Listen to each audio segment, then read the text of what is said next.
Hello everyone, this is Dr. Asif Khan and welcome back to another session of Kingdom Animalia, and today we will discuss another phylum, that is phylum Cnidaria. So the term Cnidaria is derived from nidoblast, and आपको पता है nidoblast actually होता क्या है? Nidoblast are the stinging cells or the toxic cells which are present over the tentacles. तो ये जो cells आप देख रहे हैं ना, ये सेल्स जो टेंटेकल्स पे प्रेजेंट है, these cells are known as cnidoblast, and because of the presence of cnidoblast they are known as Cnidaria. Clear? और इस सेल की प्रॉपर्टी क्या है? They are toxic cells. Toxic cells का मतलब ये अपने आप को डिफेंस भी इससे करेगा, प्रोटेक्ट, एंड ऑफेंस भी इससे करेगा, मीन्स अटैक भी टू कैप्चर द प्रे. तो ये अटैक भी ये इन्हीं टेंटेकल से करेगा, बट इस टेंटेकल्स में ये निडोब्लास्ट सेल्स ही हैं जो प्रे को किल करने में हेल्प करती है. तो पहला कैरेक्टरिस्टिक बहुत इंपॉर्टेंट है कि निडेरिया को निडेरिया इसलिए बोला जाता है because of cnidoblast, and cnidoblast means दो stinging cells which are toxic in nature and they are present over the tentacles. Number 2, Cnidaria को सिलेंट्रेटा भी बोला जाता है.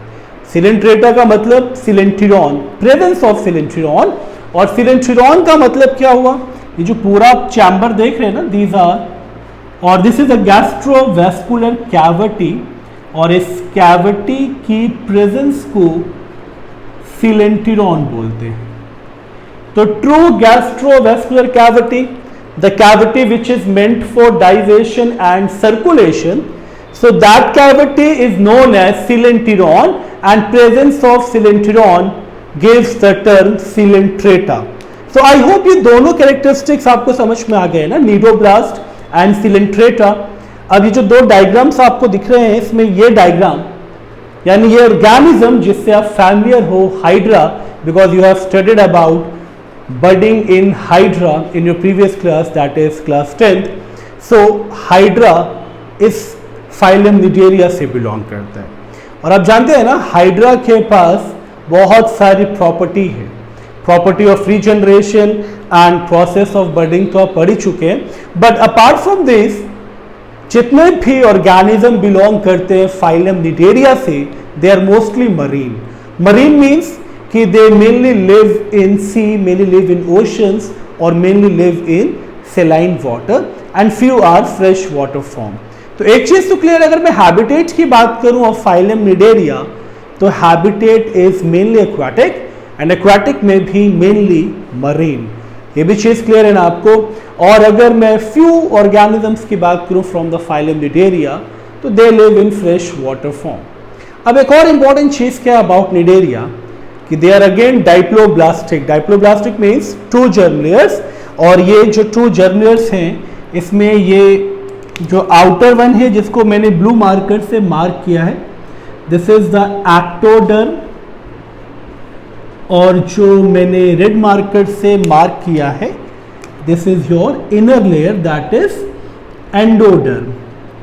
और एक्टोडर्म और एंडोडर्म के बीच में, यानी इन दोनों लेयर के बीच में मान लेते हैं यहाँ पे एक शीट, और इस लेयर को between the ectoderm and mesoderm, इस लेयर को बोलते हैं मीजोग्लिया. Okay, mesoglea. तो मीजोग्लिया और mesenchyme which mainly separates ectoderm from endoderm, means two germ layer से एक ectoderm, second one is endoderm, और इन दोनों के बीच में मीजोग्लिया जो सेपरेट करता है एक्टोडर्म को एंड एंडोडर्म को. That's why animals are diploblastic. Clear ना? हैबिटेट हम लोग देख ही चुके हैं, mostly marine and few are fresh water. अब एक और इंपॉर्टेंट चीज, ये जो एक्टोडर्म है इसका outer most layer, it is made up of epithelial tissue and muscular tissue, and because of the presence of epithelial tissue, अगर एपिथेलियल है तो ये अंडरस्टूड है, हमारा भी एपिथेलियम हमें प्रोटेक्शन देता है, तो it is protective layer. And muscular है तो ये भी अंडरस्टूड है that it is contractile layer, muscle से तो कॉन्ट्रैक्शन होगा, रिलैक्सेशन होगा। तो ये अंडरस्टूड है कि जो एक्टोडर्म है ये प्रोटेक्टिव एंड कॉन्ट्रैक्टाइल लेयर है। बट अगर मैं बात एंडोडर्म की करूं, endoderm is the inner most layer ना, तो एंडोडर्म भी कॉन्ट्रैक्टाइल होगा क्योंकि वहां भी कॉन्ट्रैक्शन एंड रिलैक्सेशन तो होगा, बट इट इज न्यूट्रिटिव क्योंकि ये गैस्ट्रोवैस्कुलर कैविटी को लाइन करता है। तो endoderm is nutritive and contractile, but ectoderm is protective and contractile because of epithelio muscular layer. Clear ना? अब एक और इंपॉर्टेंट चीज, एनिमल्स का जो एसोसिएशन है, जो सर्वाइवल है, इसमें they are mainly solitary, solitary means single, और कुछ फॉर्म इसकी कॉलोनियल भी है। और ये चीज बहुत इंपॉर्टेंट है जानना, single form and colonial form, क्योंकि इसके बाद सेडेंट्री का मतलब होता है fixed, like hydra it is sedentary. Sedentary मतलब ये किसी सबस्ट्रेटम से अटैच्ड होगा, फिक्स्ड होगा। और कुछ ऐसे फॉर्म्स भी हैं जो फ्री स्विमिंग है, मतलब they can move from one place to another place. Okay, तो सेडेंट्री एंड फ्री स्विमिंग का मतलब they can move from one place to another place. अब as Cnidaria is the second phylum of kingdom Animalia, तो they show tissue level of organisation, मतलब cell grouped होके tissue तो बनेंगे। अगर tissue ना बनता तो एक्टोडर्म में एपिथेलियल टिश्यू कैसे आता, मस्कुलर टिश्यू कैसे आता? तो ये अंडरस्टूड है कि सेल ग्रुप्ड हुआ है टिश्यू में, but again organ and organ system का फॉर्मेशन नहीं होगा। तो level of organisation is tissue level of organisation. Clear ना? अब एक और इंपॉर्टेंट चीज देख रहे हैं आप, ये जो सिलेंट्रॉन है which is also known as gastrovascular cavity, it is lined by endoderm. ये रेड वाला जो मैंने मार्कर से मार्क किया है इनर लेयर, ये एंडोडर्म, ये एंडोडर्म इस गैस्ट्रोवैस्कुलर कैविटी को लाइन करता है ना, और इस कैविटी में ही इसका डाइजेशन भी होता है और इसका सर्कुलेशन भी होता है। तो ये चीज बहुत इंपॉर्टेंट है कि endoderm encloses a cavity called सिलेंट्रॉन, and ये हम लोग ऑलरेडी डिस्कस कर चुके हैं। That's why the term Coelenterata given to this phylum, and this cavity is gastrovascular cavity. ये भी चीज क्लियर। अब एक और इंपॉर्टेंट चीज जो मैंने आपको इंट्रोडक्टरी लेक्चर में बताया था कि हाइड्रा या फाइलम निडेरिया में जितने भी स्पीशीज हैं ये blind sac body plan show करते हैं। ब्लाइंड सैक बॉडी प्लान का मतलब एक ओपनिंग होगा, सिर्फ एक ओरल अपर्चर होगा, मीन्स माउथ होगा। ये जो पोर्शन है इसको हाइड्रा का माउथ बोलते हैं, और माउथ से पहले यहां ओरल अपर्चर बनता है which is known as hypostome. Okay, hypostome and mouth which and the mouth, ये जो इंपॉर्टेंट चीज आप देख रहे हैं ना, mouth leads into gastrovascular cavity. तो ब्लाइंड सैक बॉडी प्लान का मतलब एक ही ओपनिंग होगा फॉर इंजेशन एंड इवेशन। तो इस फाइलम निडेरिया में animals show blind sac body plan, और ब्लाइंड सैक बॉडी प्लान का मतलब तो क्लियर है ना, एक ही ओपनिंग होगी, एक ही ओरल अपर्चर होगा, and that oral aperture is known as hypostome that leads into mouth and gastrovascular cavity. ये चीज भी क्लियर ना? Now mouth is surrounded by host of tentacles.